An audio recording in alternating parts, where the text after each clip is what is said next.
कब गिलानी भाई कि मेरे पुत्र नहीं है। अभी इससे पहले नहीं हुई थी, अब क्यों हुई? ध्यान देना। इंद्र की सभा में ये रोज बैठने जाया करते थे। एक दिन ये आए और जैसे ही आए दशरथ जी और पीछे से नारद जी पहुंचने चले। तो इंद्र ने नारद जैसे संत का स्वागत किया कि बैठो। तो नारद ने कहा कि इंद्र जी कहाँ बैठे? बोले यहाँ बैठो। तो नारद ने कहा कि यहाँ कोई नहीं बैठेगा।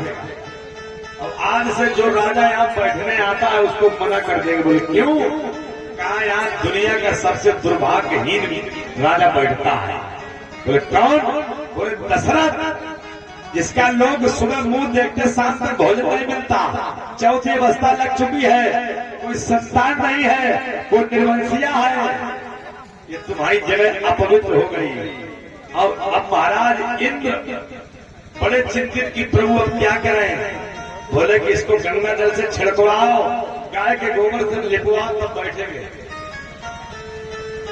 महाराज नारद जी ने भड़का दिया।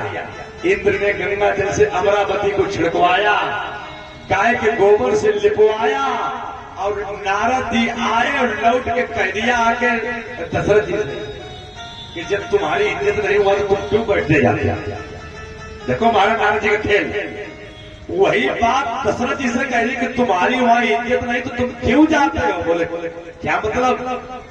जिस जगह तुम बैठे रहे उस जगह गाय के गोबर से लिपवाया इंद्र ने, गंगा जल छिड़कवाया। तब बाबा ने लिखी कि एक बार भूपति मनमाई भई गिरा मोर। रोने लगे राजा।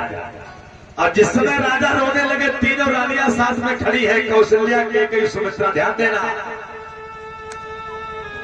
आज पुत्र शोक हुआ है।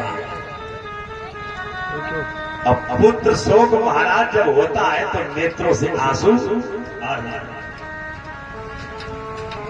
ये दर्द उस महतारी से पूछो जिसके कोख से कोई बालक ने जन्म नहीं लिया। वो मां पुत्रवती बनने के लिए तड़प रही है।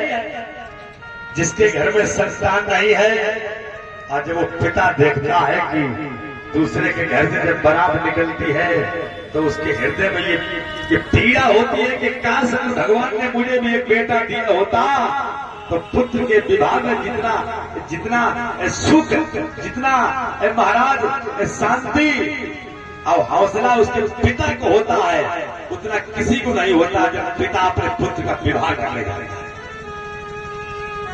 महाराज वो पिता जिस समय पर्स टांग के जिस समय चलता है कि बेटे की बारात लेकर निकलता है तो हौसला उसके बुलंद होते हैं। हर पिता की शौक होती है कि अपने बेटे की बारात लेकर जाए। और बारातियों का नक्शा तो अलग अलग होता ही है।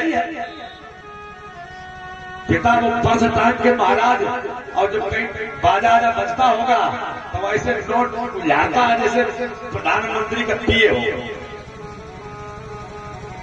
मौसियां बटना खोले फिर बड़ा जामा, मम्मा तिरछी टोपी लगाए फिर। अब पानोई लड़का तो फिर उनकी बातें लगे, तो परफ्यूम सेंट कान ऐसे फड़काए फिरे लड़के पानोई। और जिसका सब कुछ काम पंडित जी, तो सब बोलोरों में टंग गए। और पंडित जी एक बैग पत्र ले खड़े तो महाराज जो भांगड़े पढ़वाने वाले पंडित जी होते हैं तो मम्मा बैठ के, मौसिया बैठ के, तिरछी टोपी लगाई, सब बैठ के पंडित जी ने कि हम कहाँ बैठे?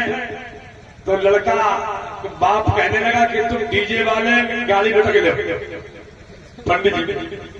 और सबकी व्यवस्था अलग अलग हो गई। सब सोफा पे बैठे, पंडित जी पर कह दी कि महाराज खटिया कहाँ डाली गई? जब पुकरिया छिड़िया बंदी होती, जब वो वही पंडित जी डाल देंगे। जब 12 बजे दोबारा हो तो बुलाए। बात समझ रहे? और जिसका सब कुछ काम, ये विचित्र माहौल देखते हैं विवाह का। ध्यान देना, अब यहाँ थोड़ा माहौल अलग है। अभी चर्चा चलेगी। आज दशरथ को गिलानी हुई कि अगर मेरे एक संतान होते, विधाता तूने हमें अयोध्या का राजा नहीं महाराजा बनाया, चक्रवर्ती सम्राट, खजाने की कोई कमी नहीं है, लेकिन तूने हमें टेसू का फूल बना दिया जिसमें कभी कोई सुगंध नहीं आ सकती। अगर एक संतान भी होती तो आज मेरे अवध का आंगन हरा भरा होता। अब तीनों रानियों के सामने जिस समय रोने लगे,